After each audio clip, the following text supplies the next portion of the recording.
space clearing. So, moving into the environmental arena, one of the tools that we have is being able to sort of like clear space of energies. But how do you go about that, Simon?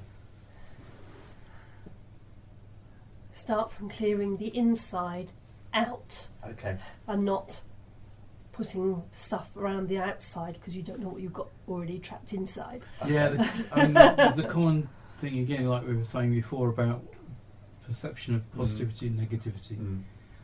So just because something is not harmonious, suitable for your energies, doesn't mean it's not doing a good job where it is. Right. So the key to space clearing is not throwing the baby out with the bathwater. Okay.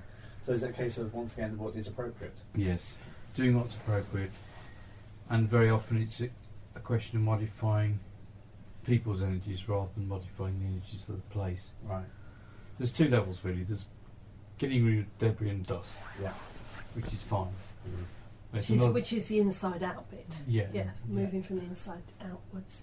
And there's the other thing, which is trying to, rather than sort yourself out, sort out something that that's causing you friction. And that's not such a good idea, because everything creates reactions. A reaction causes a reaction, so you have to be aware that you're not the only person on the planet. Right.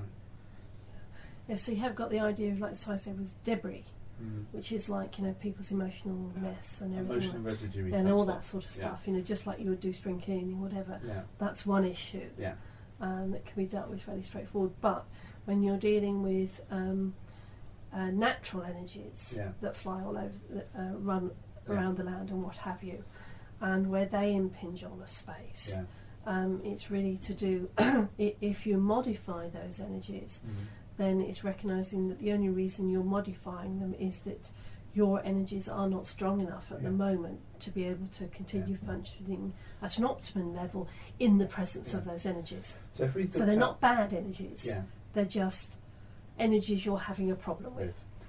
So in this bit, if we could just look at the space clearing, the emotional residue, let's say, because some of the things I've read is that that the emotional residue is probably what most people will come up against. That when people think that there's a house that's haunted, actually it's not. It's some emotional stuff that's still. It's usually an amplification of one thing by something else. Right. Very often there are certain places that, because of where they are located, the natural energies tend to exacerbate any imbalance or any emotional force there, and that's what tends to happen.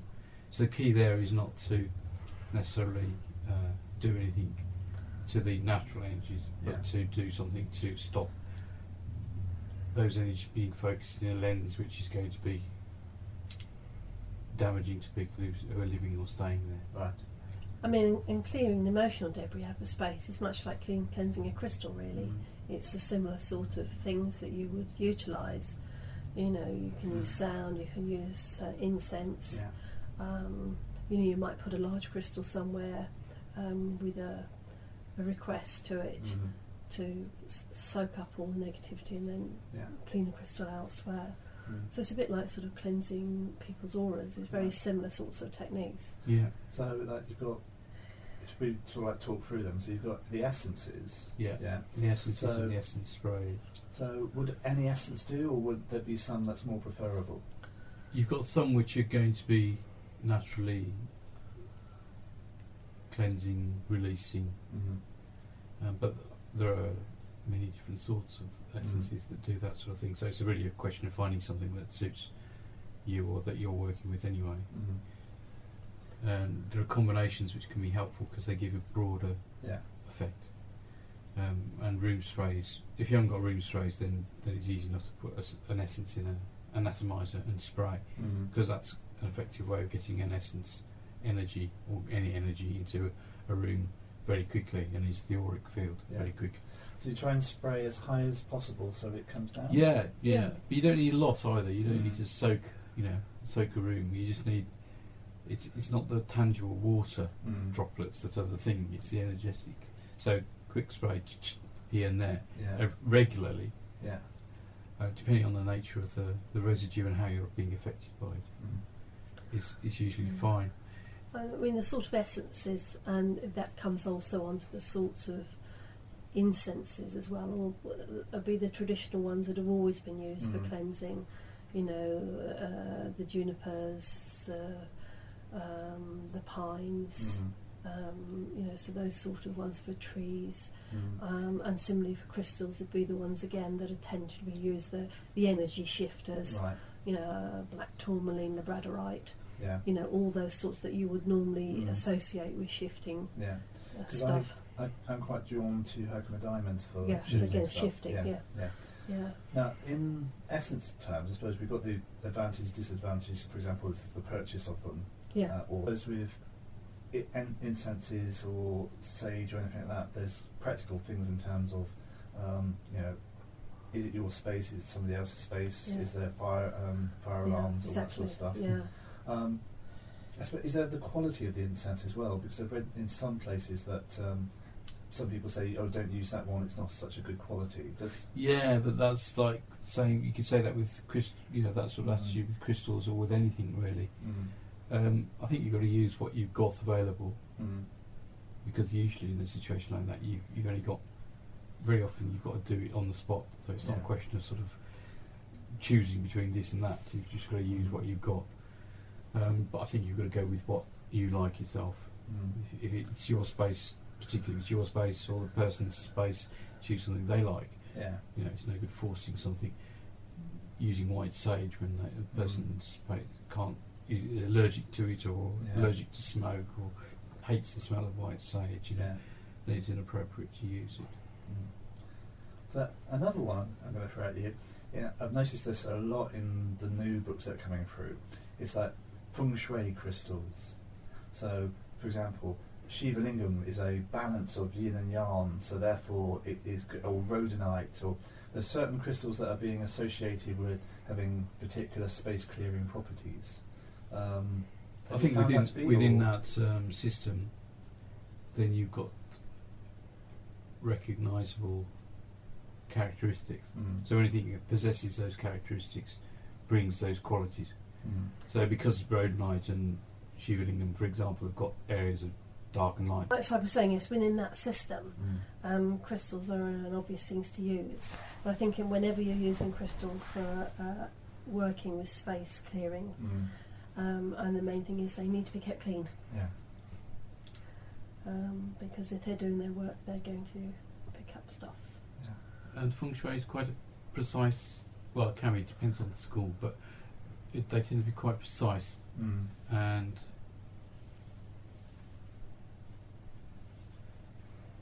it's not so easy maybe from outside to see the reasoning for some of the choices. Well, I've had requests in the past saying my feng shui master requires a natural double terminated crystal that is exactly 5 centimetres long. Yeah. So you're probably mixing lots of different symbolic things together, so that you've got the size is important, the length and the type of crystal and the direction and the brilliance of it. And my answer was always, well, good luck with that. Yes, exactly. Yes. The natural universe doesn't, provide those things to order. I think there is those sort of schools that are more prevalent now in terms of it has to be something that matches. Whereas somebody else will just say, well, make sure you've got something bright and shiny. Something bright and shiny in the whatever, and whatever you can find, that will do the trick. Yeah. And also, from the feng shui part with crystals as well, some of the things that I've read is that it seems like there's 2 ways you can do it. You can do it as in what's appropriate in terms of muscle testing and dowsing, and you just allow your higher self or guys or whoever is answering the phone at that time to sort of tell you where is the best place to place it. Or you go down really get to know what feng shui is all about, and work out where it is best to be placed according to whatever tradition you've learned. Because to sort of like do it half-assed, you could be stirring up things that you don't want to stir up. Although the easiest way to deal with the space sometimes, it is to just douse out where in the room a particular particular crystal needs to go, and without any thought of tradition or whatever, and just to bring the energies in the room to balance. Yeah. You've got to think that most feng shui systems came about at a time when there were certain things were important in people's lives, and those things dictate what was required, and that might not be the most relevant paradigm for looking at something in somebody's flat today. Yeah, because the thing is that it was developed at a time when there weren't EMFs, there wasn't Tetra, police, whatever, and you know, so it's a totally different environment than we have these days. Another one is sound. Now, Karen Kingston, who is big in space clearing, she sort of favours like Barney's bells. On the grounds that it's not a mechanically produced sound, it's still created by craftsmen, but she says that a bell is much more male to actually penetrate the emotional residue patterns, etc. etc. Yeah, high frequency and dissonant high frequency, which is what a lot of bells, I don't know what Barney's bells sound like, but they're anything like the symbols from that part of the world, the little symbols, they can be very discordant. And it's that breaking of coherent patterns that is what sound's very good at.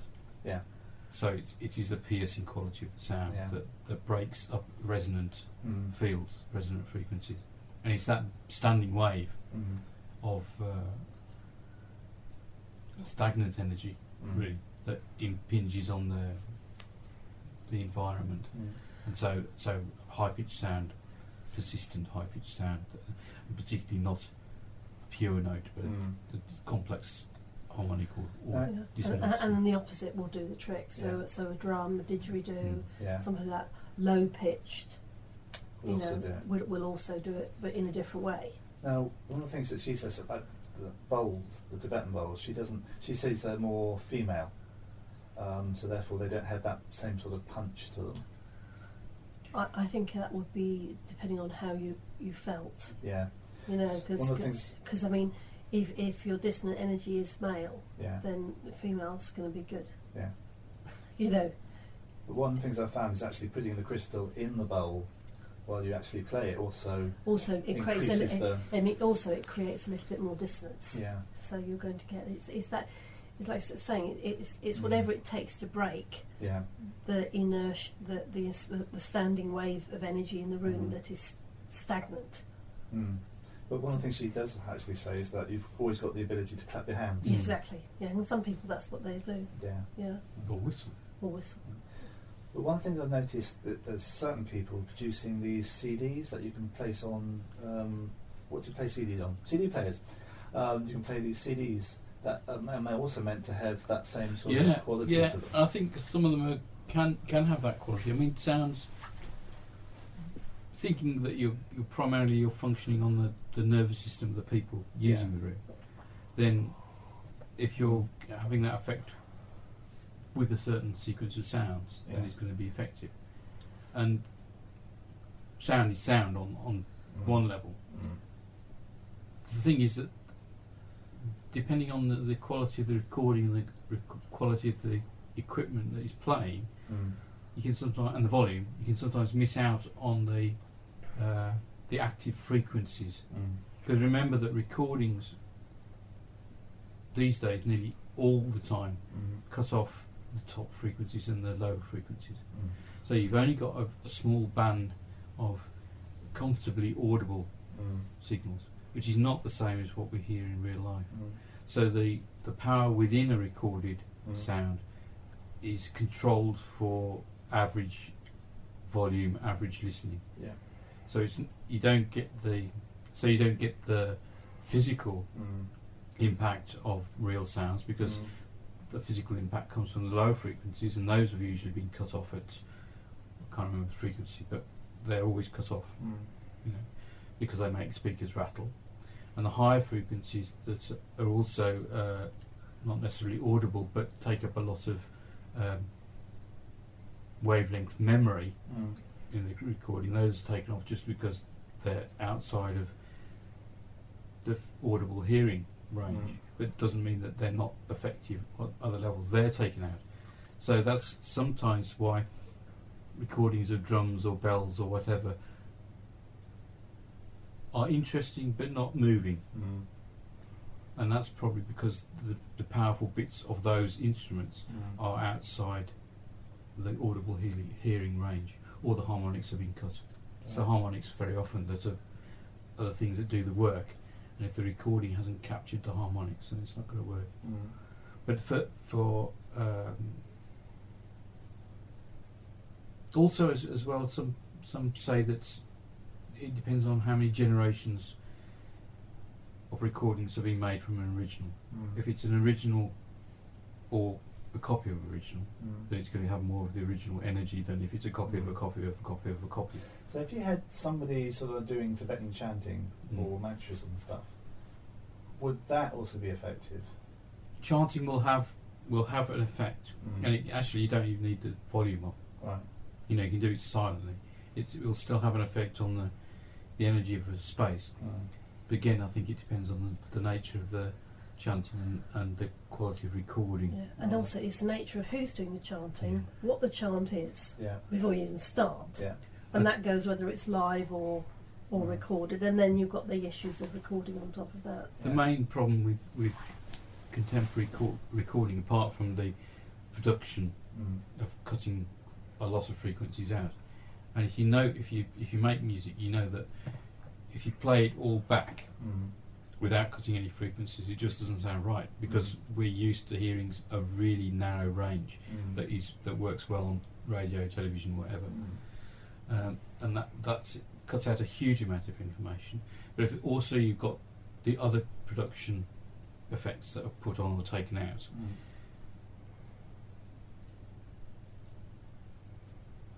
and you've got a tendency these days to go for attractive, pleasant sounding chants, and that's very often not the stuff that's going to work. Right. So, in terms of space clearing,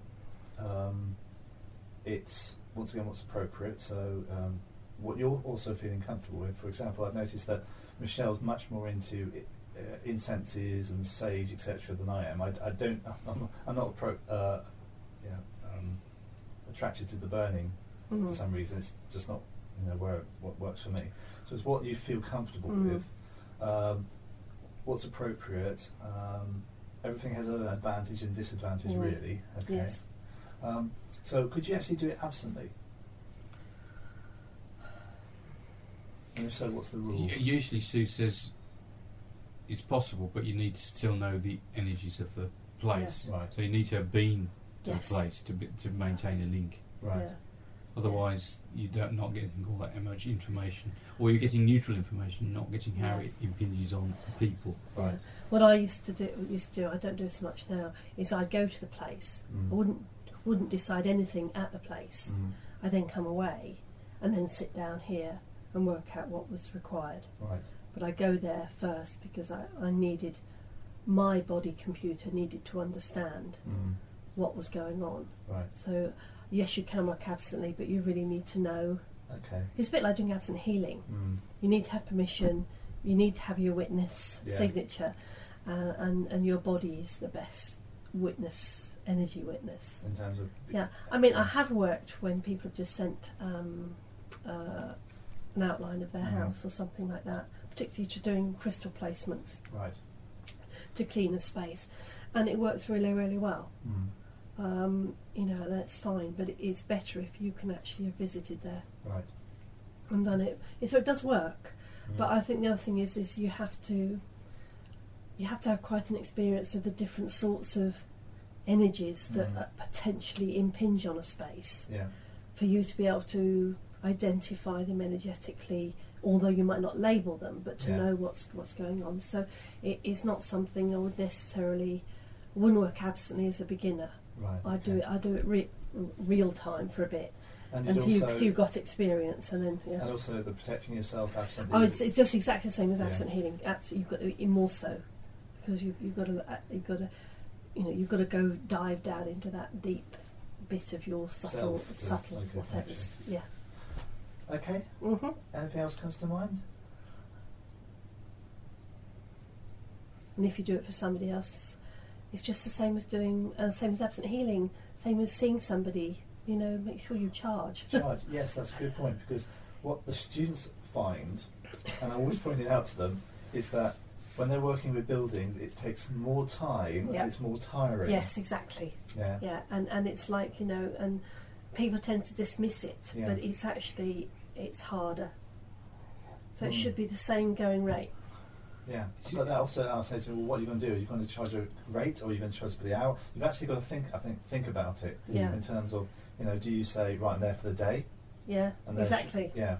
You know, and it's and work. You've got to get that balance between being your open serving healer self and being your realistic business practical self. And the other thing I say to them, what's your strategy on crystals? Do you leave yours there, hoping that you'll get them back? No. Do you sell them those? Yeah, it's sort of, It's either that or what I tend to do. I have a. Well, I think I discovered that there was actually a limited range of crystals that were really useful. Yeah. And would make sure I had some, and then they bought them. Yeah. Or tell them where they needed to place them, and then they go and buy their own. Yeah. Because you won't get yours back. Yeah. And you've got to remember that there needs to be some maintenance.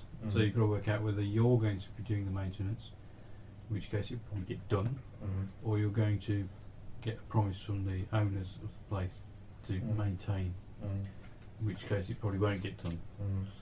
But you have to sort out all those practicalities. Those things, yeah. It can make a fantastic difference to a place. Yeah. I mean, there's no doubt about it. It can make stunningly different. If it interests you, then it's worth pursuing and getting to be good at it. But it would be more efficient if you were able also to work on people the individuals as well. in the space, because otherwise it'll work to start. Yeah. But then if they're bringing in a lot of their own stress, then it'll probably accumulate quite quickly, or different stuff will happen. Yeah. So, you know, if it's possible to do it on two or three different levels, then you're going to maintain a good air. Okay. Great. Thank you.